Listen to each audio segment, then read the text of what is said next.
All right, it looks like we're recording. Welcome back to Dr. T's Gee-Rhage. This is the mini rat rod slash, well, it used to be mini rat rod. Now it's a mini C cab hearse. Working on, I didn't get home from work till kind of later, so I didn't really work on it a lot.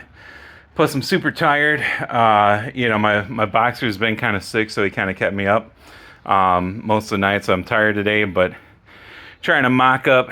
I got the steering kind of all mocked up, and then I was trying to work on kind of like a firewall slash something to kind of hold up the steering. So I'm trying to do this one-handed. So I got this piece here with a piece that slides in the middle. All this is out of the scrap pile, so which is always good. It doesn't cost any money. I got the bottom part here had like little square holes, and I had some carriage bolts, I think from the same set, weight set where I'm getting the scrap from. So reusing the carriage bolts from there. I'm a nut short, so I got to get a nut and another lock washer. Then I got this side here has the same kind of carriage bolt square holes, and I think is about the same size as that, so I gotta measure that up and then cut off the access down here on the bottom, and here there's probably like a foot extra, but that's good because that's for another, save that scrap for another project. Haven't installed the seat yet, so I'm just kind of using an old completely legally obtained street sign that my dad got for me, using that to kind of hold up the seat, and then just kind of mocking everything up. It's not going to be the most comfortable ride if you're 6 foot tall, because it's going to be a little bit short. I do have another hole there already made, so I can move it back like another 4 inches and then slide the seat back a little bit. Still have enough room for the engine, and that'll give me a little bit more leg room too. You'll just have to like move your arm all the way out to steer instead of like bent, So yeah, and then even if I slide the seat back, still got room for the engine. And before, when it was like a mini T-bucket rat rod, I was trying to get the seat as close to there as I could, or I had to kind of space everything out so it didn't look stupid. Had the engine and then the tub for the seat kind of like there, and then kind of have everything kind of spaced out so there's not a bunch of empty space, but not so spaced out where it looks stupid. So it was really, really difficult, especially when I made this thing super long. So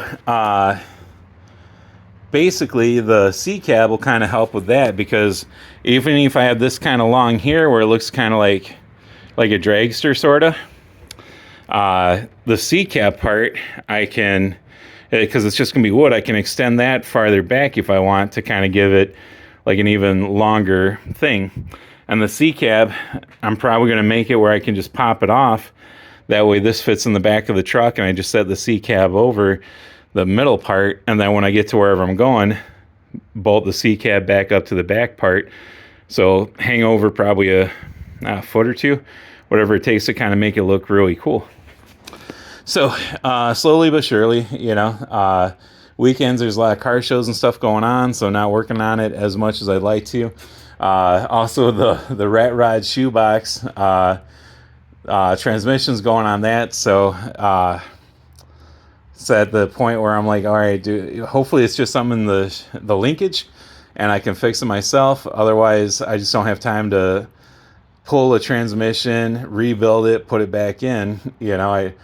I just kind of burned through vacation days earlier in the year getting the rat rod ready for Autorama, so I'm just kind of, now it's like whenever I got spare time after work doing stuff. So yeah, this has come along pretty good. I'll keep you updated on the rat rod. Let me know what you think in the comments. Should be a pretty cool project. It's big enough to where it's shouldn't look too much like a go-kart, but still be small enough to, where it doesn't take up the entire garage like a full-size project. So I should be able to squeeze this in the old garage and then Gee-Rhage, and then when I get done with this full-size coffin car, that ought to fit in the garage too. And then I'll just run out of storage space for the shoebox. So yeah, let me know what you think on this one. It seems like it's coming along pretty good.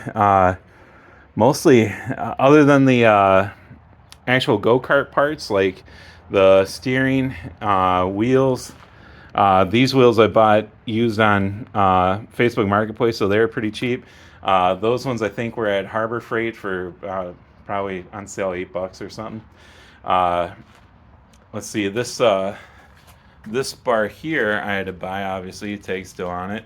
And then the bolts for that came with the weight set that I'm using the scrap from, but I had to buy the little copper things. I think they were like $3 each. So overall, I'm not too bad yet. Most of the money is just in hardware. The axle I bought, a lot of the go-kart parts I bought just because I didn't want to mess around fighting rust and then get the rust apart and find out it's too pitted to really be usable anyways. So just went with kind of newer stuff on some of the hardware, and the go-kart parts and everything else I'm just kind of getting out of the old scrap pile over there. So yeah, let me know what you think. I'm going to keep on going with this. There's Hearse Fest over in Fowlerville, Michigan, September 19th. So hopefully I have this done, and obviously I'm not going to drive it there. Either we'll see if I can throw it in the back of the truck without it hanging over too much, or get like a little Harbor Freight trailer, find one on Facebook Marketplace and throw it on there and trailer it out. Either way, it should be a fun little thing I can just kind of throw on the truck or throw on a trailer and tow it and take it to a few things. It should be pretty cool, and it'll be like a hearse, a mini hearse. So there's always need for those at different shows, like Hearse Fest, and car shows will be pretty unique, and then around Halloween, all that kind of stuff. So it should be a pretty neat build. So don't forget to like and subscribe, and yeah, I'll keep you updated little by little, a little bit each day. That's the main thing. It's one of the smartest things I ever heard was at Autorama one year. There's an older guy. He was like, just go out to the garage every day, even if it's only for an hour or two, even if it's just kind of like today. Pretty much all I did was cut this off of the longer piece, cut the welds off of there to get that off of a piece, and then hammer it in here far enough so the eye holes lined up, because this was kind of pinched, so that's all I did today. And then just get out the sign, put the seat on it, and try to see where I'm at, and then find a carriage bolt and a nut that would work. So sometimes it's just a little bit every day instead of trying to run a 4-day weekend marathon building something. So but yeah, don't forget to like and subscribe. Sorry, I already said that. I wanted to throw in the words of wisdom I gained from today. All right, till next time, Dr. T's Gee-Rhage.